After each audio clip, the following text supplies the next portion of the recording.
Melihat kawasan Gunung Krakatau di Selat Sunda, para ahli memperkirakan bahwa pada masa purba terdapat gunung yang sangat besar di Selat Sunda yang disebut Krakatau Purba, yang merupakan induk dari Gunung Krakatau yang meletus pada tahun 1883. Gunung Purba ini disusun dari bebatuan andesitik. Letusan Krakatau Purba diperkirakan terjadi pada tahun 416 Masehi. Peristiwa ini juga seperti yang digambarkan dalam kitab pedalangan Pustaka Raja Purwa yang isinya antara lain menyatakan, ada suara guntur yang menggelegar berasal dari Gunung Batuwara. Ada pula goncangan bumi yang menakutkan, kegelapan total, petir dan kilat. Kemudian datanglah badai angin dan hujan yang mengerikan, dan seluruh badai menggelapkan seluruh dunia. Sebuah banjir besar datang dari Gunung Batuwara dan mengalir ke timur menuju Gunung Kamula. Ketika air menenggelamkannya, Pulau Jawa terpisah menjadi dua, menciptakan Pulau Sumatera. Pakar geologi Baron George Esser dan beberapa ahli lainnya berpendapat bahwa kejadian alam yang diceritakan dalam kitab tersebut berasal dari Krakatau Purba, yang dalam teks disebut Gunung Batuwara. Menurut Pustaka Raja Purwa, tinggi Krakatau Purba ini mencapai 2000 meter di atas permukaan laut, dan lingkaran pantainya mencapai 11 km. Ledakan Krakatau Purba diperkirakan berlangsung selama 10 hari, dengan perkiraan kecepatan muntahan massa mencapai 1 juta ton per detik. Ledakan tersebut telah membentuk perisai atmosfer setebal 20 sampai 150 meter, menurunkan temperatur sebesar 5 sampai 10 derajat selama 10 sampai 20 tahun. Akibat ledakan yang dahsyat itu, 3/4 tubuh Krakatau Purba hancur, menyisakan kawah besar di Selat Sunda. Sisi-sisi atau tepi kawahnya dikenal sebagai Pulau Rakata, Pulau Panjang atau Rakata Kecil, dan Pulau Sertung.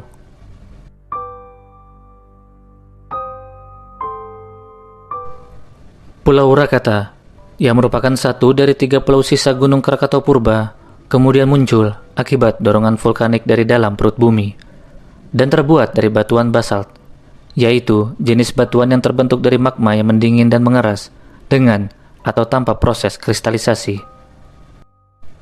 Kemudian, 2 gunung api muncul dari tengah kawah yang kemudian diberi nama Gunung Danan dan Gunung Perbuatan, yang menyatu dengan Gunung Rakata yang muncul terlebih dahulu.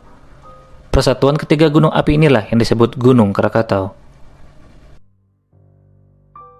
Gunung Krakatau sebenarnya pernah meletus pada tahun 1680, menghasilkan lava andesitik asam. Kemudian, disusul pada tahun 1880, Gunung Perbuatan aktif mengeluarkan lava, meskipun tidak meletus.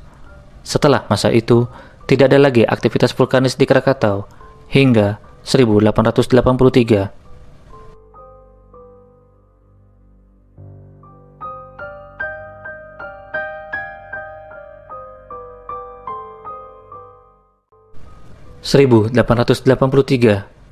Setelah 200 tahun tertidur, terjadi ledakan-ledakan kecil pada Gunung Krakatau.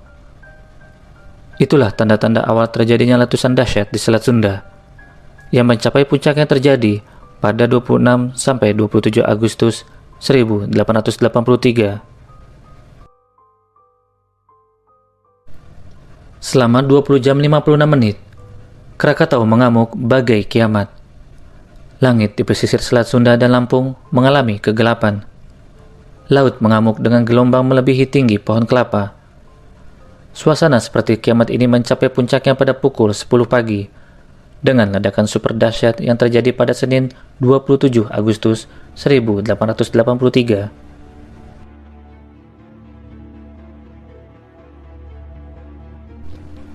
Menurut Simon Winchester, ahli geologi lulusan Universitas Oxford, Inggris, yang juga penulis National Geographic, mengatakan bahwa ledakan itu adalah yang paling besar, suara yang paling keras, dan peristiwa vulkanik yang paling meluluh lantakan dalam sejarah manusia modern.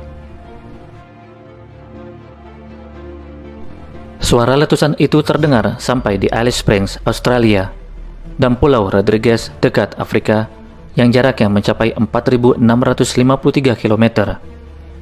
Daya ledaknya diperkirakan mencapai 30.000 kali bom atom yang diledakkan di Hiroshima dan Nagasaki di akhir Perang Dunia Kedua.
Menurut para peneliti di Universitas North Dakota, ledakan Krakatau bersama ledakan Tambora yang terjadi pada tahun 1815 mencatatkan nilai Volcanic Explosivity Index terbesar dalam sejarah modern.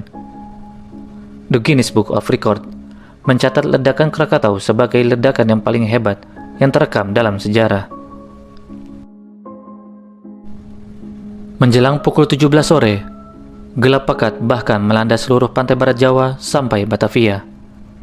Di Anyar sendiri, matahari sudah tidak terlihat. Suasana nampak seperti terjadi kiamat. Udara panas dan beracun membuat orang panik dan kebingungan.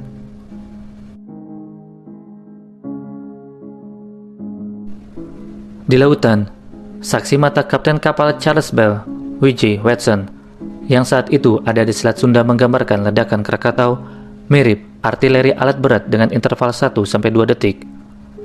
Langit tiba-tiba gelap disertai hujan batu apung yang terasa panas. Suasana lebih mengerikan terjadi saat malam. Hujan, pasir, dan batu yang membutakan terjadi tanpa henti sambil terus diselingi petir. Krakatau juga terus meledak tanpa henti.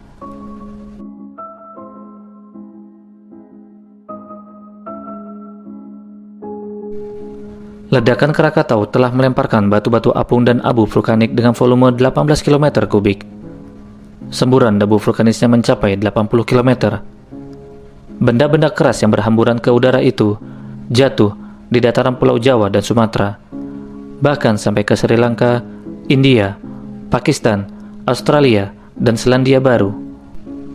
Tercatat, jumlah korban yang tewas mencapai 36.417 orang yang berasal dari 295 kampung kawasan pantai, mulai dari Merak di kota Cilegon hingga Cilamaya di Karawang, Pantai Barat di Banten, hingga Tanjung Layar di Pulau Panaitan, dekat ujung kulon.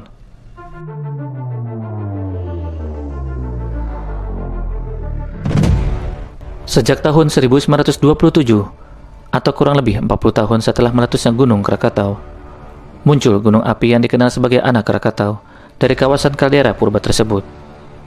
Kecepatan pertumbuhan tingginya sekitar 0,5 meter atau 20 inci per bulan. Setiap tahun, ia menjadi lebih tinggi sekitar 6 meter atau 20 kaki dan lebar 12 meter atau 40 kaki. Catatan lain menyebutkan penambahan tinggi sekitar 4 cm per tahun.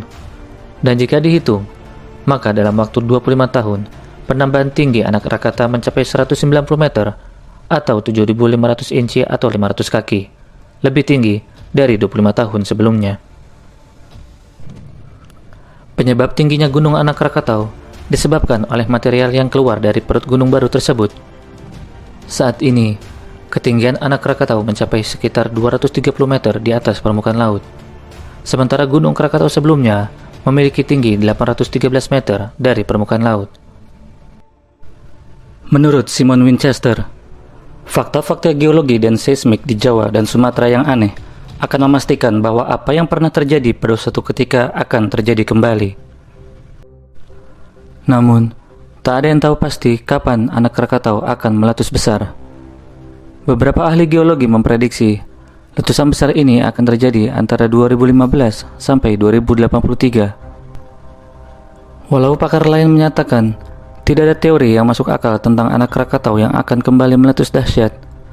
Namun, kalaupun itu terjadi, maka minimal 3 abad lagi atau sesudah tahun 2325 Masehi, dan jumlah korban yang akan ditimbulkan pun diperkirakan akan jauh lebih besar daripada letusan sebelumnya, disebabkan semakin padatnya penduduk. Pada akhirnya, yang tersisa adalah kekaguman bahwa Indonesia ternyata menjadi perhatian dunia karena Krakatau. Salah satu gunung yang menjadi bagian dari keluarga besar cincin api Nusantara ini ternyata sangat terkenal di dunia karena pernah menjadi sebab atas berakhirnya sebagian peradaban di dunia.